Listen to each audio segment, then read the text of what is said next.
Hai GRT Fellows, kembali lagi bersama kami GRT Media, memaknai fakta di balik unik peristiwa. Nah, pernah lihat nggak orang putus kontak sama mantannya? Jelas banyak ya. Pernah lihat orang bisa temenan sama mantannya? Wah, ini nih yang langka. Kalian penasaran nggak sih? Mikirin kok bisa ya Awkarin sama Sabian atau Boy William sama Cheryl masih bisa akrab temenan padahal mereka itu udah mantan. Nah, di konten kali ini gue akan bahas alasan ilmiah mengapa sebagian orang justru bisa temenan sama mantan pacarnya. Nah, penelitian menunjukkan nih ya, ternyata ada 7 domain atau faktor yang menyebabkan seorang bisa nyaman buat temenan sama mantannya.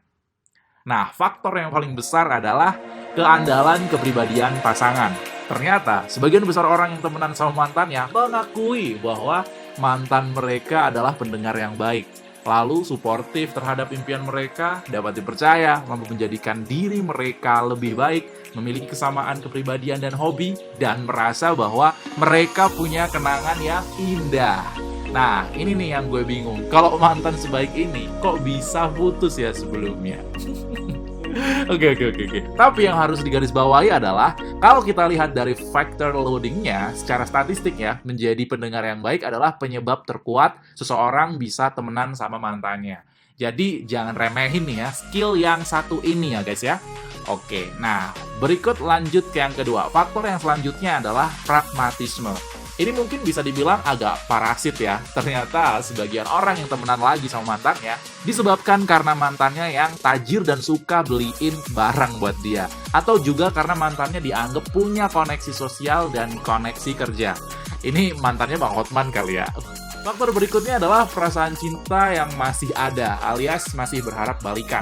Penelitian menunjukkan bahwa perasaan cinta yang masih ada dan harapan bahwa suatu saat dia bisa balikan lagi sama si doi menjadi penyebab terkuat di kategori ini. Jadi, orang dengan jenis ini tarik ulur terus. Karena masih sayang dan belum rela si doi jadi milik orang lain. Asik. Nah, faktor selanjutnya adalah adanya sumber daya yang dimiliki atau dipakai secara bersama.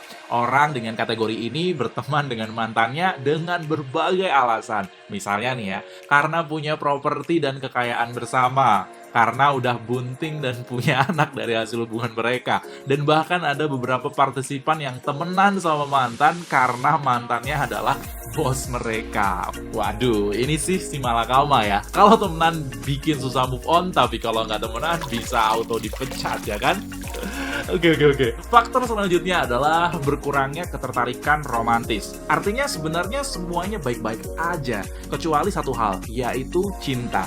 Yap, singkat tapi menyayat. Jadi ternyata hilangnya rasa cinta dan hilangnya ketertarikan seksual menjadi penyebab terkuat di kategori ini. Mungkin orang dengan jenis ini merasa bahwa kayaknya mereka lebih cocok buat temenan atau sahabatan aja dibanding jadi pacar. Oke, lanjut. Faktor selanjutnya adalah karena circle pertemanan yang sama. Ini nih ya. Udah satu geng, biasa ngopi bareng, nonton bareng, bercanda bareng. Tiba-tiba jadi mantan. Mau curhat galau, curhatnya juga sama sahabatnya mantan. Mau traveling sama anak satu geng nih ya. Ternyata mereka ngajak si mantan juga. Wah, ini sih mau nggak mau ya harus membiasakan untuk temenan lagi. Supaya nggak awkward gitu pas nanti nongkrong bareng gitu kan. Nah, berikutnya nih ya, faktor yang paling akhir yaitu akses seksual. Penelitian menunjukkan bahwa sebagian orang berhubungan baik dengan mantannya karena masih pengen hubungan seksual sama si mantan. Nah, gue harus akui ya, penelitian ini memang dilakukan di US nih ya. Jadi, meskipun partisipannya cukup banyak, sekitar 800-an orang, di mana hal tersebut bisa ningkatin generalisasi hasil penelitian. Tapi, tetap aja ada bias budaya US-nya ya, yang mungkin berbeda dengan budaya masyarakat yang ada di Indonesia. Berhubungan badan, tinggal serumah, dan memiliki anak sebelum menikah tentunya menjadi hal yang normal dan wajar di US. Sedangkan di Indonesia, hal tersebut dianggap melanggar moral dan etika. Oke deh, gue rasa itu dulu pembahasan kita kali ini ya. By the way, lo di sini ada nggak yang temenan sama mantan lo? Kira-kira apa sih yang buat kalian bisa temenan lagi? Kok bisa sih nggak baperan lagi gitu? Well, kita lanjut di kolom komentar ya. Atau kalau kalian mau curhat, boleh juga kok ngobrol di DM IG JRT Media. Dukung terus JRT Media dengan klik tombol subscribe, like, and comment. Gue Alan, bye-bye JRT Fellows, and have a nice day!